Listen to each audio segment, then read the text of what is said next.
طيب إن الحمد لله نحمده ونستعينه ونستغفره ونعوذ بالله من شرور أنفسنا ومن سيئات أعمالنا من يهده الله فلا مضل له ومن يضلل فلا هادي له وأشهد أن لا إله إلا الله وحده لا شريك له وأشهد أن محمدا عبده ورسوله أما بعد.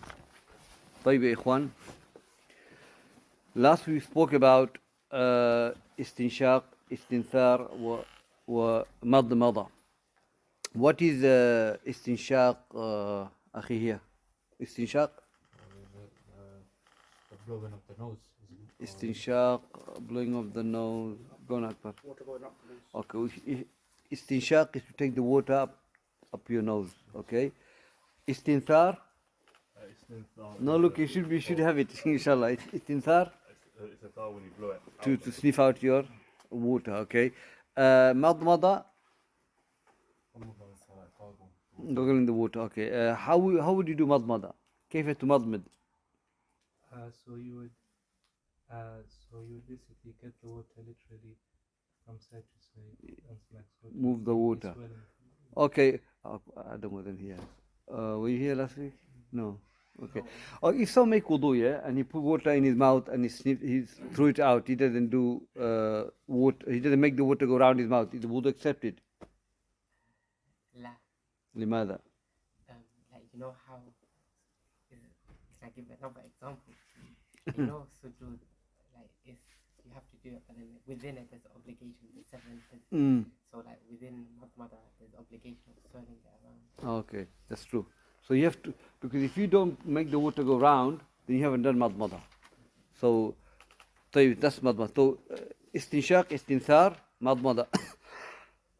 Ya akhi here. What is the ruling of these three? Madmada, istinshaq, istinthar. Sunnah, wajib, what? Oh, the sisters upstairs.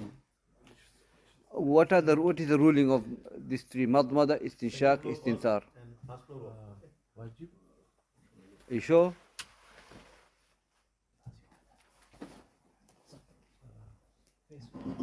You have to know this. Akhi, madmada, istinshaq, istinthar, are they sunnah or wajib? Why do you say that? Already, okay. Now, okay.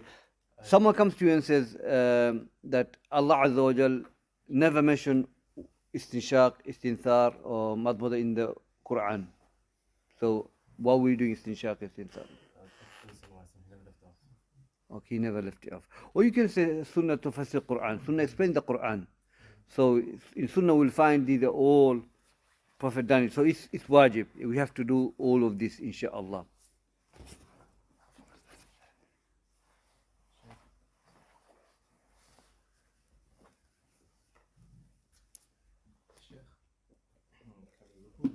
Yeah.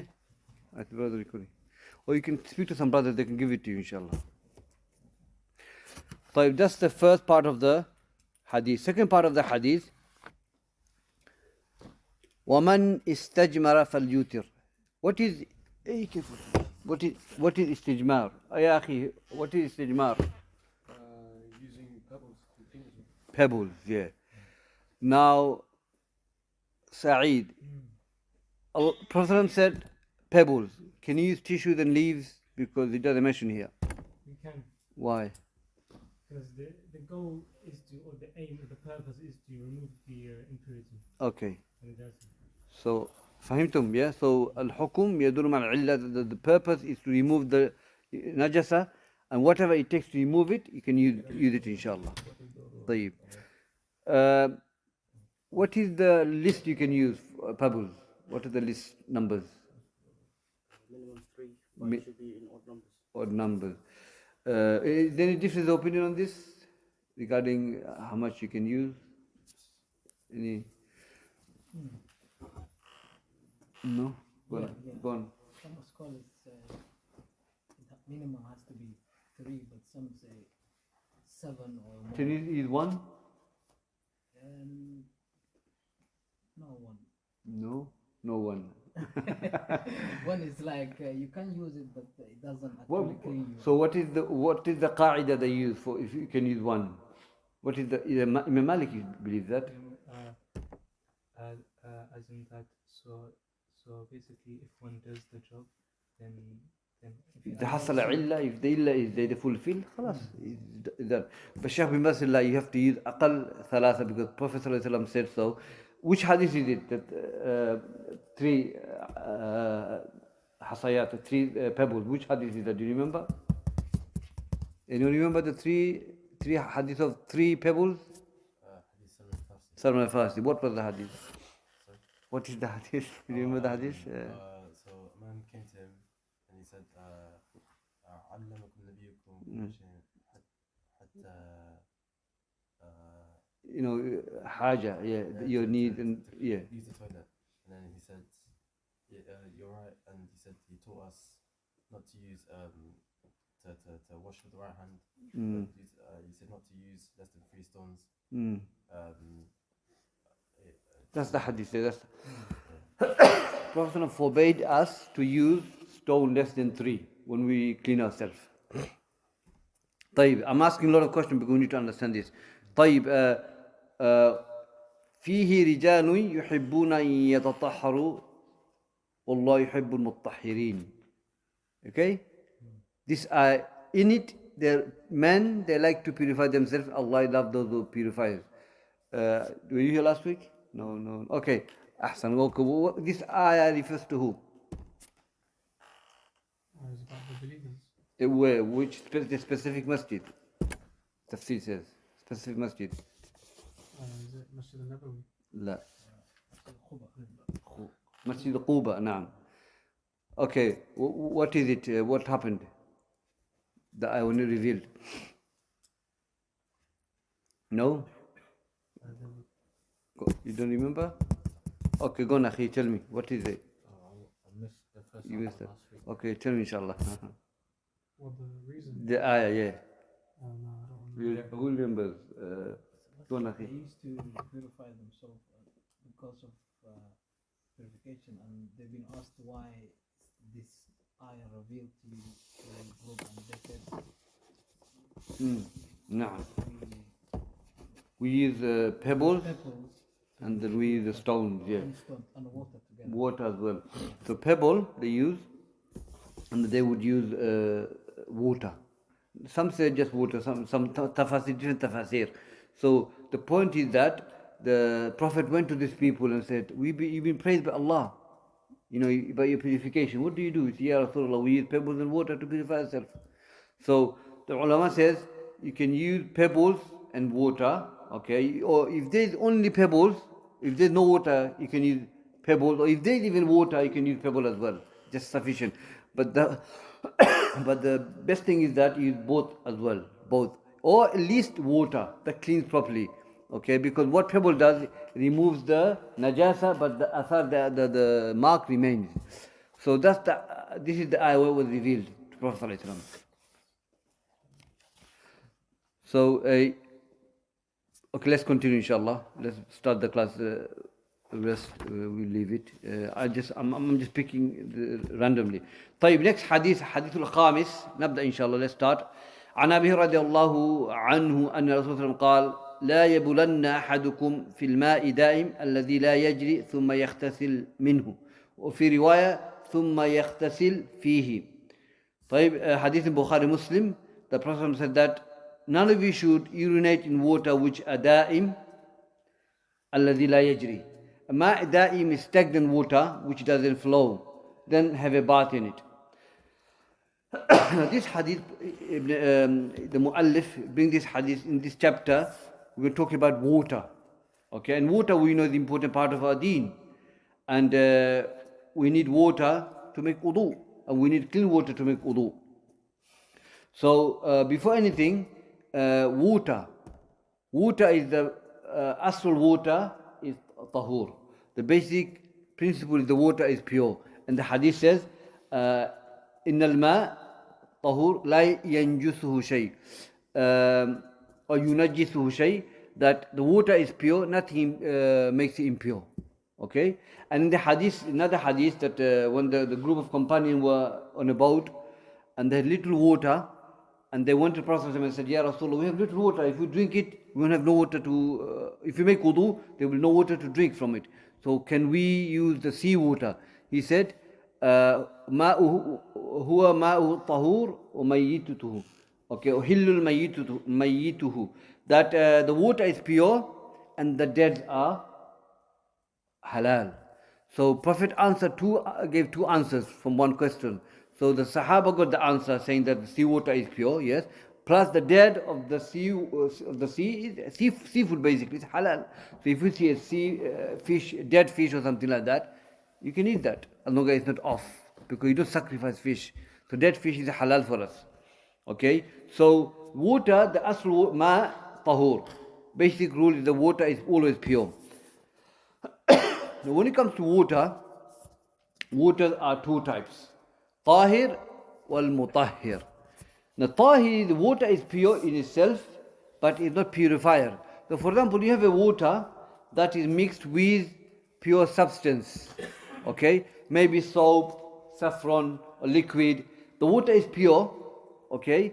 You can use the water to purify your utensils at home, wash your hands, things like that. But you cannot make wudu with that. Okay? But it's pure in itself. A mutahhir, that is pure and purifier. So like water, for this water here we have water that comes from the tap, it's mutahhir, meaning you can make wudu with that. Okay? You can make wudu with that. And make ghusl when you're in janaba. You have rainwater, which is pure as well. The purifier as well, mutahhir purifier. So when we have rain coming down, you can use the water to make wudu. Allah says in the Quran, وَأَنزَلْنَا مِنَ السَّمَاءِ مَاءً طَهُورًا, that we have revealed water from the heaven, pure water. Tahura is a sifa, is an adjective to the water.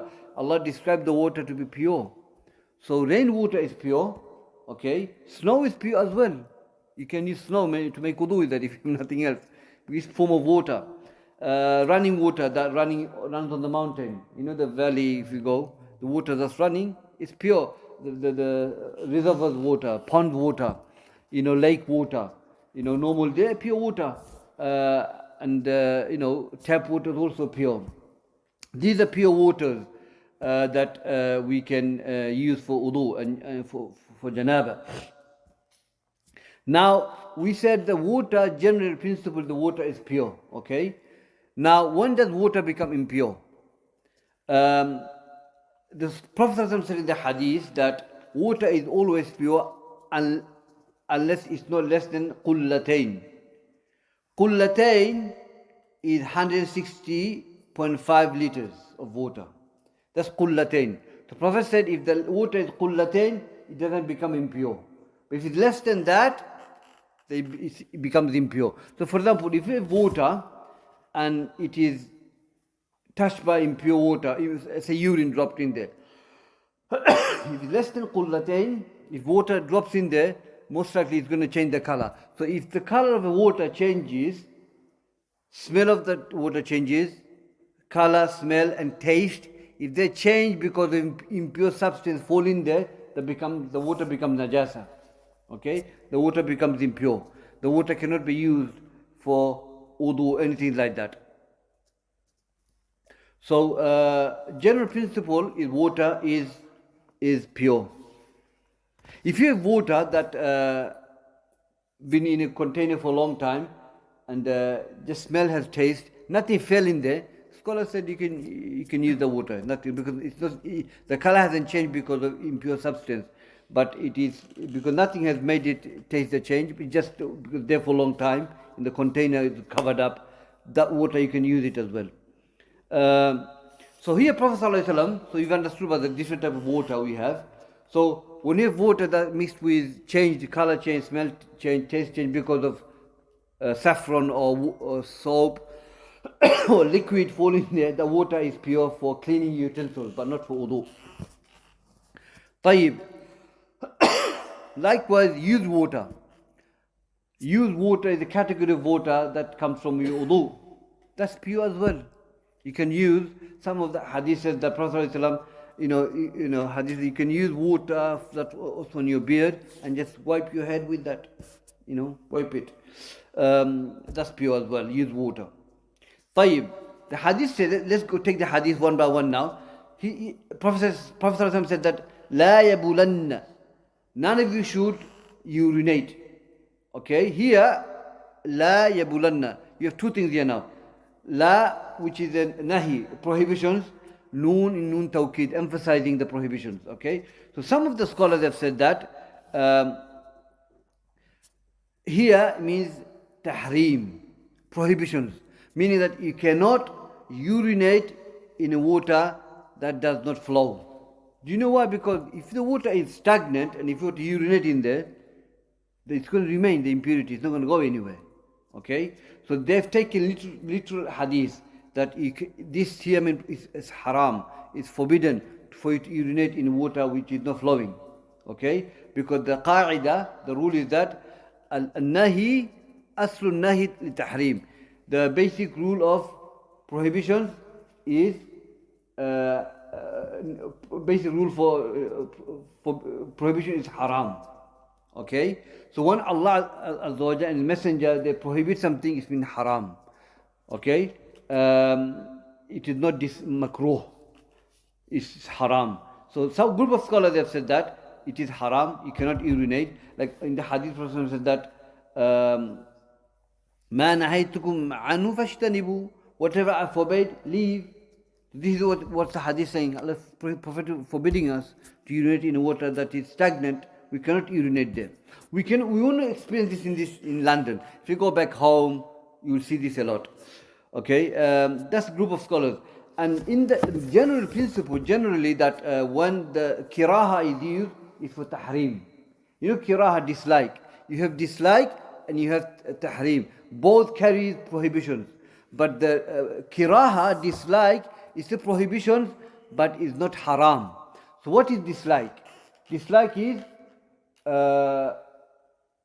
يُثَبْ تَارِكُهُ وَلَا يُعَاقَبْ فَاعِلُهُ. That if you leave anything disliked, you get rewarded. But if you do it, you don't get sin for it. That's makruh. But we say dislike. But that's the definition of makruh. If you do it, you don't get punished. If you leave it, you get reward. That's makruh. Okay? And makruh can come from of negation as well. Okay? But here, because the general principles, it is prohibitions which is min haram. So you can't urinate in a water that is not stagnant. Now in the Quran Allah said, كُلُّ ذَلِكَ كَانَ سَيِّئُهُ عِنْدَ رَبِّكَ مَكْرُوهًا. Surah Isra. Allah Azza wa Jalla talks about shirk. Then He talks about the prohibition of zina, killing people, drinking alcohol. He talks about major sins. Then Allah said at the end, all of these evils with your Lord is makruh. So here makruh doesn't mean what? Haram. It doesn't mean dislike. Dislike to, if you say dislike, it means that if you leave it, you are rewarded. If you do it, you're not sinful for it. Are we saying that? No, it means haram. So Allah Azza wa Jalla used the word makruh for tahrim. Okay? So general principle is that when Allah and His Messenger forbids anything, it means haram. This nahi means haram. So the ulama says, based on this principle, this la yabulanna means haram. Do not urinate, it's haram to urinate. Another group of scholars said that, they explain more details, tafsil. They said that if it's little water, then it's haram.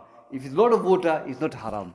So for example, if you go Bangladesh, maybe if you go to our country, maybe Pakistan as well, if you see a lot of ponds, isn't it? If you go to urinate in one of the pond, it's not going to change the color of it. It's so big the pond is, or the reservoir, or the lake. If someone were to urinate in that water, it's not going to change the color, taste, or smell. Understand? It's a lot of water, so it's not haram.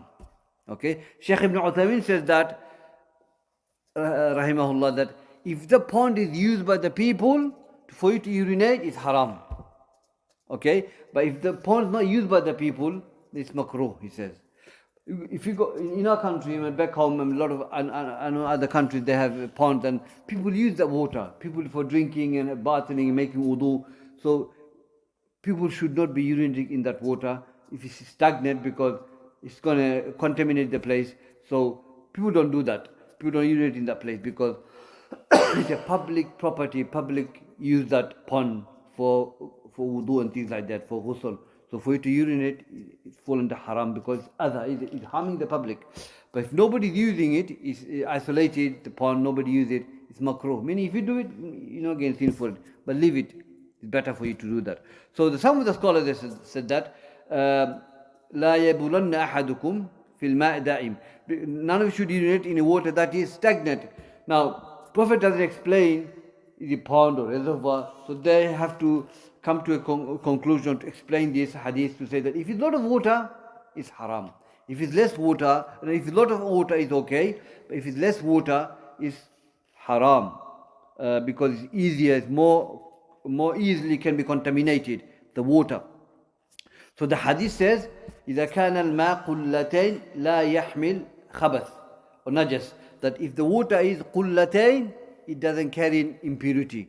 So قلتين we have said what? 160 liters of water. I don't know how many it is, you can Google it. It's quite a lot of water. If it's less than that, the water will become impure. So, لا يبولن is a tahrim, and this is the opinion followed by Imam Shafi and Ibn Abdul Barr rahimahumullah, that they said that Imam Shafi, both of them said that أصل النهي فهو محرم حتى يأتي عنه دليل تدل على أن غير تحريم. That he says that, and Ibn Abdul Barr, they said that the basic rule of prohibitions, it is haram unless there is a dalil to say it is makruh. Okay, so take literal hadith, it is haram, but my honest opinion is that I go to the second opinion because it depends on the situation. So if it's a lot of water, it's not haram. If it's less water, depends, less than qullatayn, then it can be haram because it's easier for the water to be contaminated through the urine. So whatever impure, whatever falls impure. So I go with the second opinion, which is if it's lot of water, la. If it's less, yes, you shouldn't urinate in that. So here Shaykh Ibn Bassam, he said اختلف العلماء هل نهي للتحريم أو كراهة. Just going to read his opinion. Shaykh Bassam, one of the Shaykh Noble rahimahullah, he gives the different opinion. This tahrim, is it for haram or is it dislike? لا يبولن. ذهب مالكية إلى أنه مكروه. مالكية said no, it means makruh, dislike. ذهب حنابلة والظاهرية إلى أنه تحريم. Hanabila and Zahiriya scholars would take things literally. Based on the hadith, literal meaning is that it is haram. You can't urinate in the water which is stagnant. ذهب بعض العلماء إلى أنه محرم في القليل ومكروه في الكثير. This is what we have said. Some of the ulama said that to urinate in a water which is little, then it is haram. But for you to urinate in a lot of water, it is makruh. That's the one I feel comfortable with. والظاهر النهي, the apparent meaning is that التحريم في التقليل والكثير. So this tahrim here, لا يبولن أحدكم, tahrim, prohibitions, haram mean whether it's more or less water, both. That's what the literal meaning of the hadith. Prophet did not differentiate more or less, it's haram. That's what they said. That's what it means. But I'm content with the second opinion. Now here it says, وإن كان غير متغير بالنجاسة وهو كثير فالإجماع أيضا على طهوريته. So we spoke about if the water is impure or if the water is changed by doesn't change by the najasa, it is pure. So if you got a lot of water, for example, and someone urinated in the pond, and nothing has changed, no color has changed, no taste has changed, the water is pure. The water is pure because it's still in the same state. وإن كان قليل غير متغير بالنجاسة. Okay. فذهب أبو هريرة وابن عباس وحسن بصري وابن مصيب وسفيان الثوري وداود ومالك والبخاري إلى عدم tanajjus. So these ulama we have mentioned now, they say it is pure. If you have a lot of water but impure fell in there, but color, taste, smell hasn't changed, then it's still pure. This according to these ulama we have mentioned, Sahabas radiallahu anhum. And the second opinion is that ذهب ابن عمر ومجاهد والحنفية والشافعية وحنابلة إلى أنه تنجس بمجرد ملاقاة نجاسة ولو لم يتغير ما دام قليل. So according to Ibn Umar, Mujahid, one of the tabi'i, some of the scholars of Hanafiya and Shafi'iyya and Hanabila, that it does become impure just because the impurity fell in there, even if nothing changes. But if it's little water. So we're talking about if there's a little water, nothing changes, okay, then it is pure. According to some of the scholars, according to some scholars, it becomes impure, just fact the water, the impure has fell in there. Okay? But we go with the Jumhur that it doesn't become impure because the taste hasn't changed, color hasn't changed. It's still pure. The water is pure, can be used.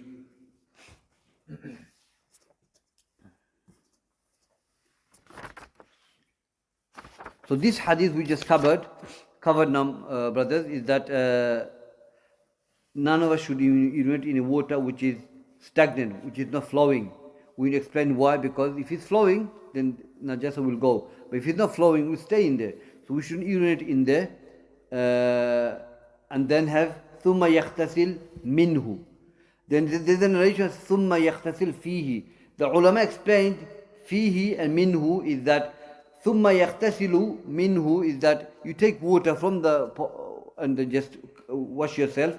يَغْتَسِلْ فِيهِ, you jump in there basically, properly having bath in there. So that's the two different narrations the scholars have mentioned, the hadith. And there's a hadith in Sahih Muslim as well. لا يغتسل أحدكم في الماء دائم وهو جنوب.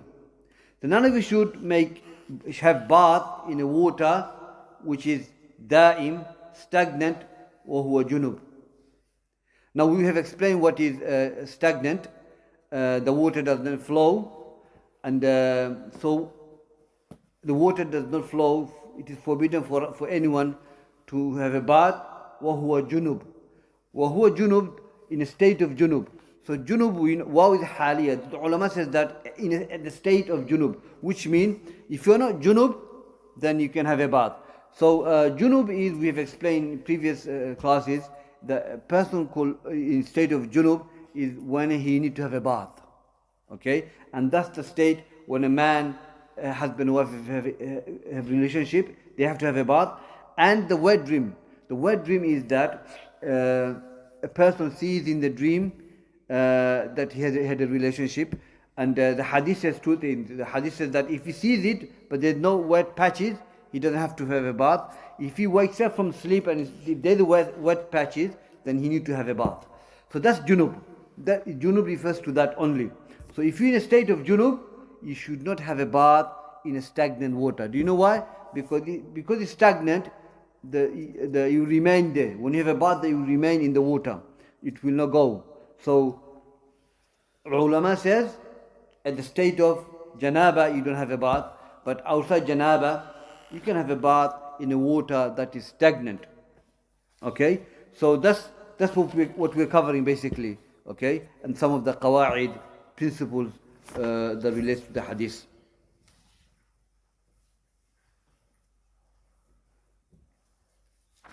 طيب إخوان, let's go to the next hadith. Hadith al-sadis. Everyone clear with that, yeah? I'll take the question at the end, inshallah. عن أبي هريرة رضي الله عنه أن رسول الله قال: إذا شرب الكلب في إناء أحدكم فليغسله 7 ولمسلم أولهن بالتراب. Hadith of Abu radiallahu anhu, the Prophet said that if a dog were to drink from one of your container, then let him wash it 7 times. And in Sahih Muslim, أولهن بالتراب. The first one should be with the dust. Let's take this hadith, 2 hadiths here. Now, إذا شرب الكلب. Now, what is the ruling of dog? Are they pure or impure? Scholars, again, you're gonna differ the opinion on this. Some say the whole dog is impure, okay? Some says the whole dog is pure. That's Imam Malik opinion. And some says, which I follow, is that the dog is pure, only the saliva is impure, okay? Now, the hadith says that if a dog were to drink from your utensils, you have to wash it 7 times. First is with the dust. Now, Prophet did not mention about the body. He mentioned the saliva. Because the dog carries germ, infections, okay? He's not talking about the body, it's for the saliva. So, because saliva has germ, carries a lot of impurities, okay? You have to wash your utensil, container, whatever, 7 times.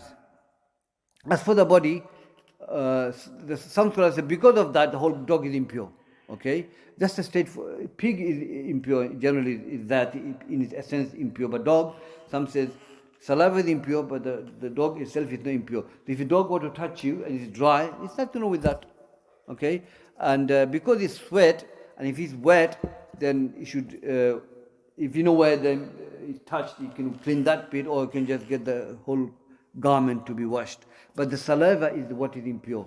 Okay, Ibn Daqiq al-Eid, he said that if the saliva, it is impure nassan, because the text telling us the saliva is impure. Okay, not the body. So that's what it is. So if the dog drinks from one of your containers, wash it 7 times. The first should be with the turab. طيب, what if we wash it with the liquid? You don't need to know with that. Some of the scholars have said it is proven by scientists that dust is the best way to clean it. Okay, but it doesn't forbid us to clean it with the liquid, as some of the scholars have said. We're going to read it now, inshallah, because al-hukm yadur ma'al-illa, that the ruling goes round a purpose, a reason. The reason is to clean the germ. If you can fulfill that goal with other substance, and khalas, it's done and dusted, it's accepted. Now, for example, nowadays, where are you going to find dust? Everyone's going to go to Thames River now. No, you're not going to go to Thames River. It's impossible. It's mashaqqa, it's burden. So you can go to Sainsbury's and get the liquid we use, and they kill germ. They're strong. Okay? So, Al-Bassam, rahimahullah, said, إنما قام مقام التراب من منقيات يعطي حكمه في ذلك لأنه ليس القصد للتراب وإنما القصد نظافة. I mean, you can use anything other replacement that will purify your container, okay? Because the intention is not the turab, intention is the nidafa, the cleaning. So the fairy liquid will do the job. So khalas, the maqsad, the goal has been fulfilled, which is to clean, and I've cleaned it with something other than the turab. Yakfi. Like for example, when you clean yourself, you don't have to have a stone. If the liquid, if the tissue does the job, khalas, tissue is even better. And I said to the brothers, stone can cut you and it can be dangerous. So the tissue is better than the stone in terms of it's softer and easier, it's better. So this is one of the opinion, the qa'idah they use is that you don't have to use the turab, you can use the liquid because it is the maqsad. The hukum goes round the maqsad, the intention. The intention is to clean it, and liquid will fulfill my job. خلاص, done. وهو مذهب أحمد وقول الشافعي ومشهور من مذهب تعين التراب. This is the opinion of Imam Ahmad and Shafi and others. But another opinion, Imam Nawawi said, ولا يقوم أشنان ولا صابون أو غيرهما مقام التراب الأصح. Imam Nawawi says that you cannot replace dust by soap and liquid over turab. قلت وقد ظهر في البحوث العلمية الحديثة أنه يحصل من التراب إنقاء لهذه النجاسة لا يحصل من غيره. Okay, so he said that they have research and they've done scientific research أنه يحصل من تراب inqad, the purification the dust give you, okay, from the najasa, you cannot get that purification from other than the dust. So they say dust is the strongest way to purify your utensil. Maybe true, but the liquid will do 99% maybe, Allahu alam. But the thing is mashaqqa. It's mashaqqa, it's burden. It's not back home where you can go to the pond and just get it clean, go near the river or something. It's going to be mashaqqa is there, burden is there, difficulty is there. Not everyone can go and get dust. Where are you going to buy dust from? You can't get dust. It's difficult.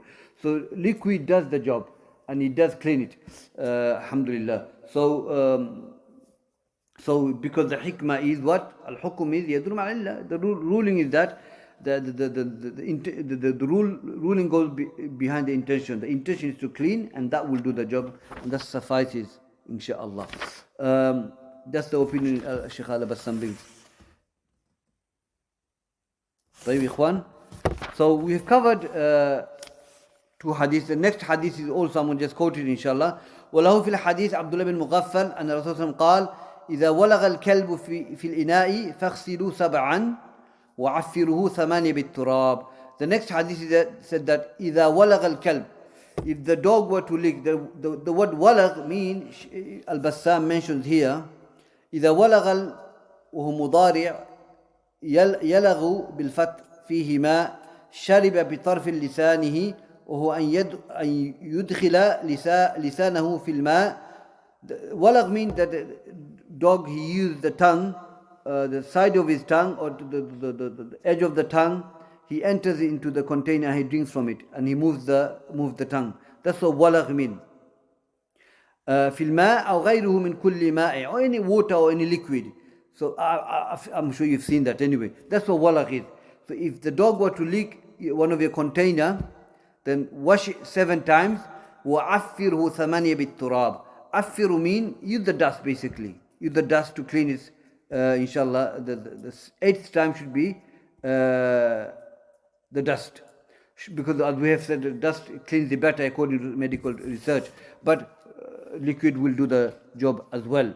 So we're covering all this, mashallah, because they fall under najasa, and we need to know importance of how to purify ourselves from these things. And this is part of tahara. And Prophet is mentioning to us to keep ourselves clean from these things, inshallah. So we've covered 3 hadiths today, alhamdulillah. I hope this is enough, inshallah. And I hope if it's clear. If it's not, then I'll clarify any ambiguity in that. So inshallah, any questions, ikhwan, I'll take that now. Jazakumullah khair. Sheikh, the hand gel that contains alcohol, is it permissible to use that if a dog licks you, but at the same time it contains alcohol? So would it be permissible? Nothing with that, because the brother is saying that if a dog were to lick your hand and you have a gel that contains alcohol, can you use that? Yes, you can use that. Like Sheikh Albani was asked about, can you use spray? Of course you can use spray, because you went through process. Number 2, it doesn't drunken you. It doesn't make you drunk. So gel you can use on your hand. Nothing wrong with that. What is haram is to drink alcohol that makes you drunk, but that will not make you drunk. So inshallah, it's allowed. Go on, akhi. Ustad, if you use soap, do you still have to wash it 7 times? Soap, I mean, as we normally use, it's like that. I mean, you don't use soap. You use the liquid, the liquid that we have. If you use it once, that should be sufficient, because it does kill germ. If you want to use it 8 times, use it.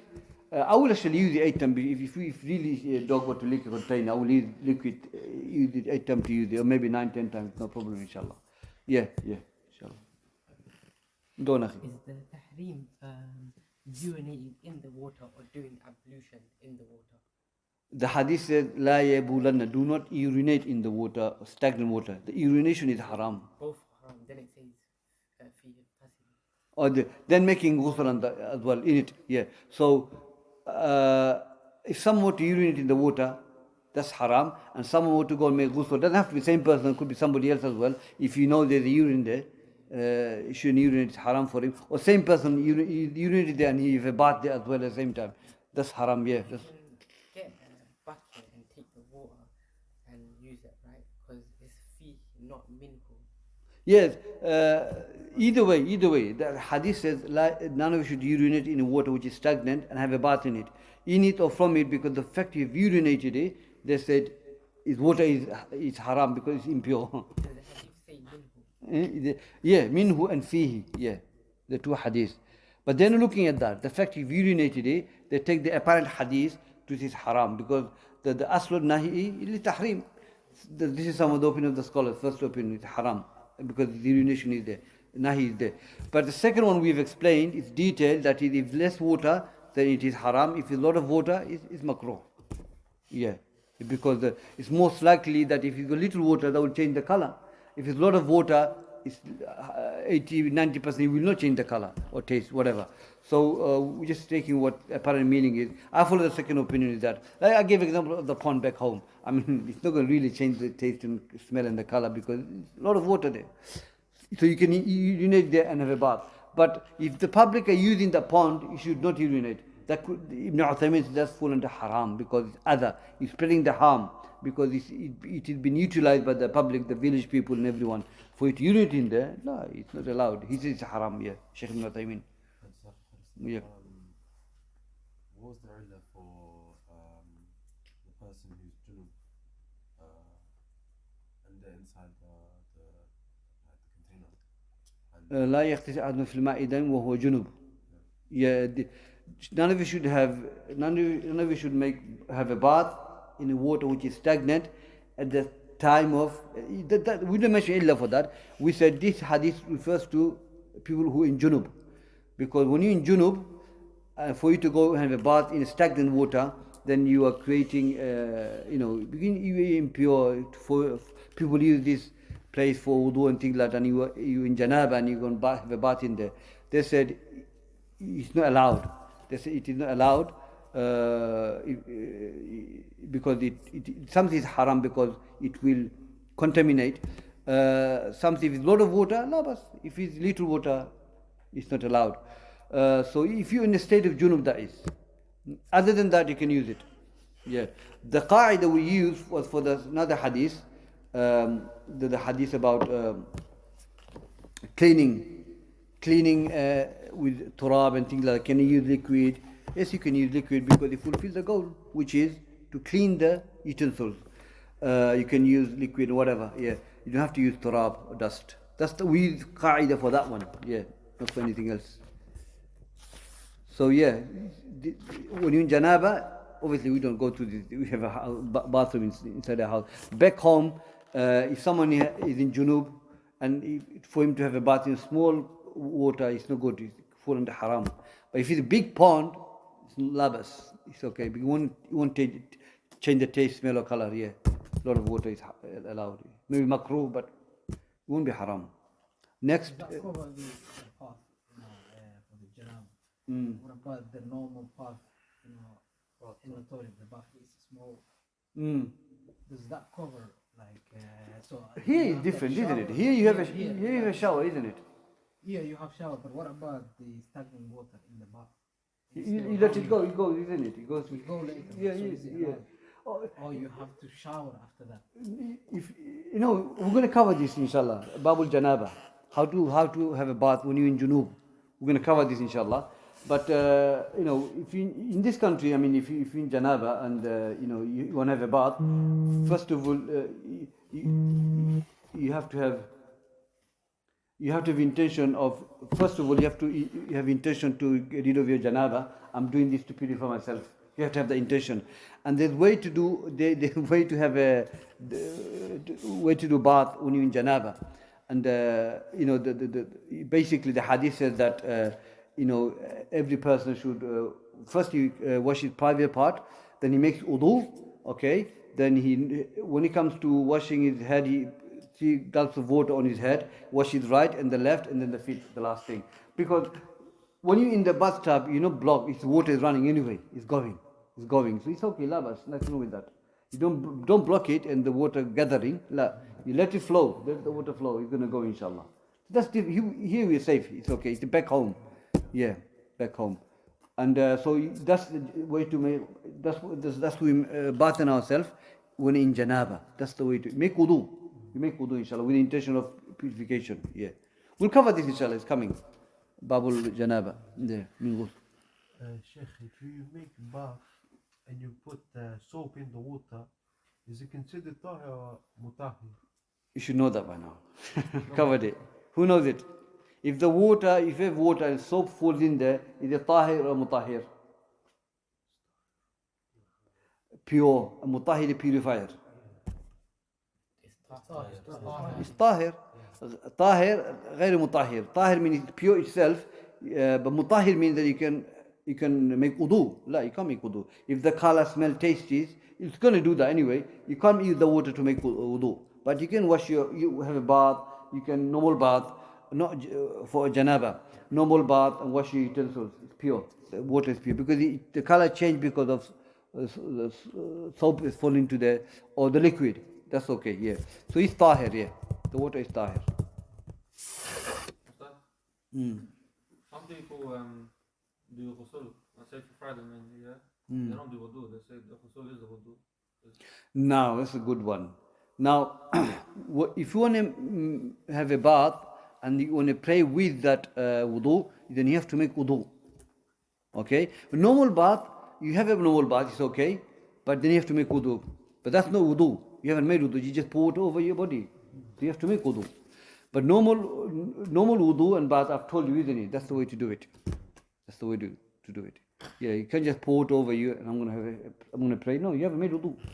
You haven't made wudu. Yeah. So we're going to cover Babul Ghusl min Janaba. How to make ghusl from the Janaba. There's a chapter coming, inshallah, few chapter ahead. We'll cover that. Inshallah. Khalas? You know about the mas'ala about the 3 strands of hair or something when wiping your head. Oh, it's going to come in the next one. And we're going to cover the grammatical rule in the next week. But when it comes to masah, some of the ulama, وَامْسَهُ بِرُؤُوسِكُمْ وَامْسَهُ بِ. The ba, this is the ulama said, wipe some of your hair. So, Sufyan al-Thawri said, you can do it like this. That's it. Khalas. Ba tab'id. Some of your hair. But we never seen the hadith, Prophet did like this. Hadith is like this. Yeah. So we're going to cover this inshallah, but don't do that. Jumhur said you can't do that. It's your opinion, but if you look at the hadith, we see Prophet did it like that. Altogether. Yeah. Yeah? So this, some scholars allowed it. But, okay, opinion, but we got hadith, which said it never came in the hadith like this. Istinbat, this is ijtihad. I think the opinion is that the 3 strands is wajib, but the whole thing is from the... Yeah, that's the hadith. Hadith, we cover this like this. That's what you do. Yeah. Hadith Uthman, Hadith of Abdullah bin Zayd, Ali, they mention same thing. You never find Prophet did like this. This is the opinion, the grammatical rule they're using it to say you can do it like that. But no, we don't. We'll mention this inshallah next week in the lesson, and we're going to mention tartib. You have to do in order, or can you start different order? We're going to cover all that inshallah. If you start answering it now, then there's no point doing the classes. So yeah, inshallah we'll cover that next week. I hope this is clear for everyone, brothers and sisters. So, if you forget the mother while you're doing the wudu, so what's the hukum of that? If you're doing wudu and if you miss your madmada, then you can start again. You gotta start. Yeah, okay. So for example, because wudu have to be in order. Okay, you finished it, you can't just start doing madmada now. You won't work, you have to do it from the beginning. So maybe they khilaf on that, but you have to do in order. So you left a wajibat of wudu, which is madmada. So you have to go back and do again, inshallah. But if you've done it, and then you're doubting it, then this is qa'ida, yaqeen la yadul bishak, that certainty doesn't go because of your doubt. So you build it on your yaqeen that I have done it. Don't let shaitan do waswas and confuse you. Okay? So yeah, if you miss any wajibat, you have to go back and start again. Go on. But what if it's the feet? Because that comes last anyway, so can you just go back and do the You can do it, not the time period shouldn't be too long. If all the bodies are dried up and you realize I haven't washed my feet, then you have to do it again. That's what Umdatul Fiqh we covered it. So if you remember straight after wudu, oh yeah, I've got to wash, do it straight away. That should be okay. So you know when in Salah, for example, if you forget to do Fatiha, you go back and do it again. So but you don't start the prayer all over again. No. So let's say, for example, we forget to wash the two arms up to the elbow, then we go into the head. Then do we go back to washing the elbows, then do the head, but we don't start with the rinsing of the mouth? It depends where you live. I mean, if you finish your wudu and then you've done a madmada, then they have to start again, isn't it? But say, for example, you have to be in order, isn't it? That's salah. But for example, if someone makes wudu, he forgot to wash it up to elbow, he goes straight to the mas and he washed his feet. You can't go back and start from there. Some maybe have the opinion you can do that, but because you have to be in order. If you follow the opinion, you have to be in order, then maybe you can do it. But you have to be tartib. Bin Baz Fatwa Lajna, you have to be in tartib. If you miss the wajibat and you've done everything, then you I haven't washed my hand. You can't start from here now, because Salah is tartib as well. But that's different. Salah is different. Wudu, if you leave any obligatory act, okay, you have to, and you finish the wudu. You finish the wudu and you realize I haven't done my hand. For you to go just do the hand now, maybe there's an opinion you can do it, but you have to start again because the order have to be. Some of the opinions say you have to do order. You can do any order because they use the ayah of the Quran. Allah used wow, not thumma. So wow, they say you can do any order. Yeah, we'll cover this. But what I know is that you have to start again because you missed the tartib, the order, the systematic order. So I'll do the research on that next week and we'll cover that as well. But maybe that's one of the opinion. Allah knows best. Yeah, Jazakumullah khair. Sheikh, the person does madmada, but he doesn't water doesn't reach his throat. Is this wudu valid? Throat is not part of your face anyway. It's not part of wudu. Madmada is inside the mouth. Okay, it's inside the mouth. And then that's what it is. Not throat doesn't come in the hadith about throat. Yeah. Okay, Ikhwan?